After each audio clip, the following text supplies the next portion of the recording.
the S26 just showed up on Geekbench with not one, but two different processors. While we've been hearing rumors about the S26 for months, real benchmark results are starting to surface. The Korean version of the S26 has officially been tested with Samsung's brand new Exynos 2600 chip. This is huge news because it's the world's first 2nm processor using Samsung's most advanced manufacturing process. But here's the thing. While Samsung is making some impressive technical advances, there are also some disappointing decisions that might leave fans frustrated. Today we're going to break down everything we know about the S26, from the exciting new chip performance to the features Samsung is still refusing to give us. Let's start with the big news about the Exynos 2600 processor. The Korean S26, model number SMS942N, just ran through Geekbench testing. This phone was powered by the Exynos 2600 with the model number S59965. The test unit had 12 gigs of RAM and was running Android 16, which will likely come with One UI 8.5 on top. Now, what makes the Exynos 2600 special is that it's built on Samsung's 2nm GAA manufacturing node. The GAA stands for Gate-All-Around, which is a more advanced way of building transistors compared to older methods. This new chip has a 10-core CPU setup using ARM latest C1 Ultra and C1 Pro cores. According to Samsung, this new CPU will be 39% faster than the previous Exynos 2500 CPU. That's a pretty significant jump in performance if these claims hold up in real-world use. The Geekbench results also revealed that the Exynos 2600 comes with a Samsung Eclipse 960 GPU. Samsung claims this GPU has double the computing power compared to the Exynos 2500 GPU. They also say it offers 50% better ray tracing performance, which is great news for mobile gaming. The unofficial word is that this GPU is based on AMD with RDNA 4 architecture. This would be a big upgrade from the RDNA 2 architecture used in previous Samsung chips. Now, we also have benchmark results for the US version of the S26. The American model, with SMS942U, will come with Qualcomm's Snapdragon 8 Elate Gen 5 processor. The S26 Ultra for the US market, model SMS948U, will also use the same Snapdragon chip. This means we're looking at the classic Samsung split again. Exynos for some regions, Snapdragon for others.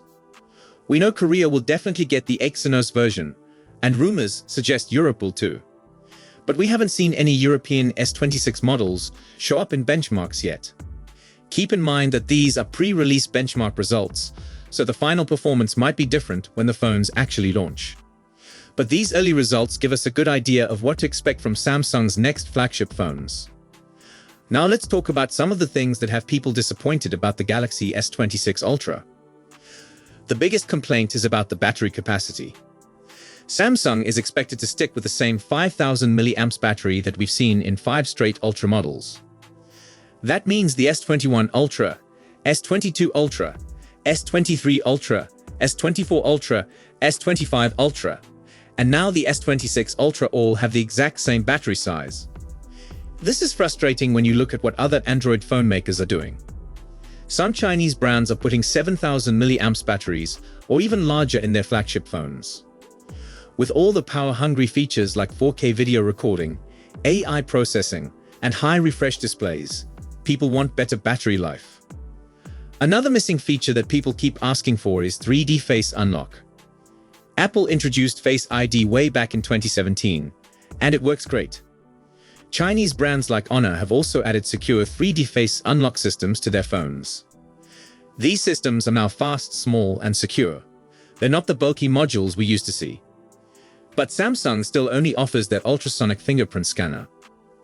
Don't get me wrong, Samsung's fingerprint reader is excellent and very reliable.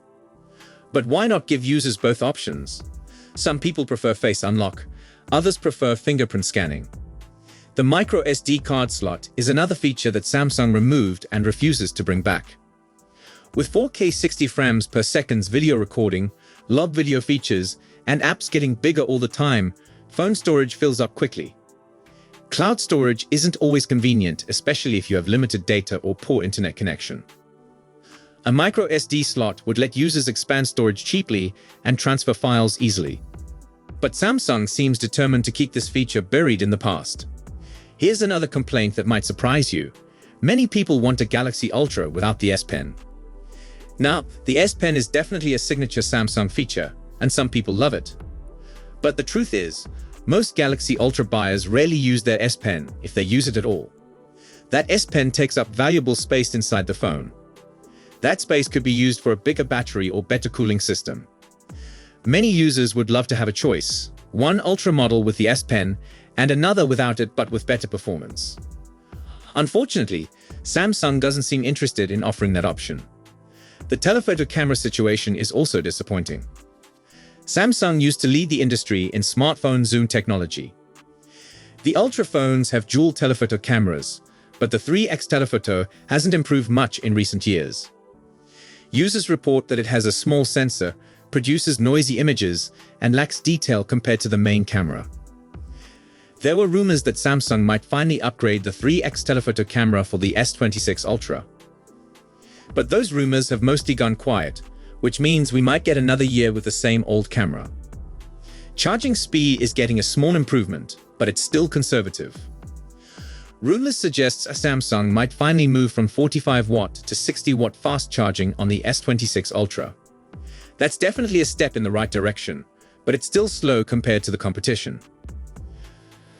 Flagship phones from Chinese brands routinely offer 80-watt or even 100-watt charging speeds.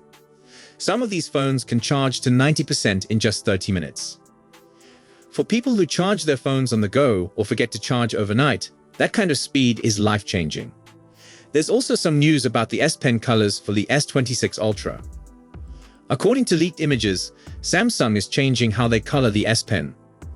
Instead of making the entire S Pen match the phone's color like they used to, they're taking a more boring approach. The main body of the S Pen will only come in black or white. Only the clickable tip will match the phone's color. The leaked colors include cobalt violet, sky blue, black, and silver. Some people might actually prefer this two-tone look, especially for the cobalt violet and sky blue versions. But it feels like a cost-cutting measure, especially considering how much the Ultra phones cost. This is also part of a bigger trend of Samsung reducing S Pen features. Last year, they removed S Pen support from the Z Fold series. They also removed Bluetooth features from the Galaxy S25 Ultra's S Pen. Now they're making the S Pen colors more generic. It feels like Samsung is slowly reducing the importance of the S Pen feature. So why is Samsung playing it so safe with the S26 Ultra? The truth is, Samsung is in a comfortable position in most markets outside of Asia. In Western markets, their main competitors are Apple and Google. Both of these companies are also pretty conservative with hardware changes. In Asia, Chinese brands are much more aggressive with specifications and pricing. But in Europe and North America, Samsung doesn't face that same pressure. This creates a situation where Samsung can afford to make smaller, safer changes. They know their phones will still sell well even without groundbreaking new features. The S26 is shaping up to be a solid phone with some impressive technical improvements. The new Exynos 2600 processor looks promising, and the performance gains could be significant. But Samsung is also playing it frustratingly safe in many areas. The same battery capacity, missing features like 3D face unlock, and conservative charging speeds show that Samsung isn't pushing boundaries like they used to. What do you think about Samsung's approach to the S26? Are you excited about the new Exynos 2600 processor, or are you more disappointed about the missing features? Let me know in the comments below which features you wish Samsung would finally add to their Ultra phones. So that's all we know for now. We'll be sure to keep you updated as soon as we have more information. Thanks for watching.